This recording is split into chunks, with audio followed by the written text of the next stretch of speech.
محرم الحرام سیکیورٹی کے حوالے سے ایڈیشنل آئی جی کراچی کا سخت ہدایت کے ساتھ اہم اجلاس۔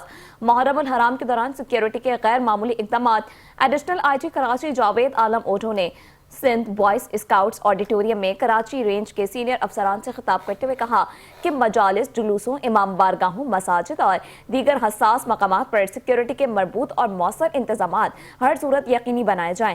ان کا کہنا تھا کہ جلوسوں کے داخلی اور خارجی راستوں پر سخت نگرانی کی جائے، واک تھرو گیٹس اور سی سی ٹی وی کیمرے مکمل فعال رکھے جائیں، اسکاؤٹس اور رضاکاروں کی بروقت رجسٹریشن کے ساتھ ساتھ حساس مقامات پر اضافی نفری تعینات کی جائے۔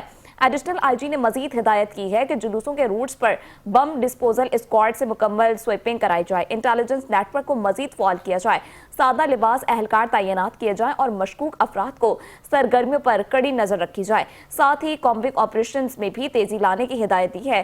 افسران کو ہدایت کی ہے کہ وہ خود فیلڈ میں موجود رہیں، جلوسوں اور مجالس کی براہ راست نگرانی کریں اور علماء کرام، ماتمی انجمنوں اور مقامی کمیونٹی سے قریبی روابط رکھیں تاکہ کسی بھی ناخوشگوار واقعے سے بچا جا سکے۔ اجلاس کے اختتام پر جرائم کے خلاف نمایاں کارکردگی دکھانے والے افسران اور اہلکاروں کو تعریفی اسناد بھی دی گئیں۔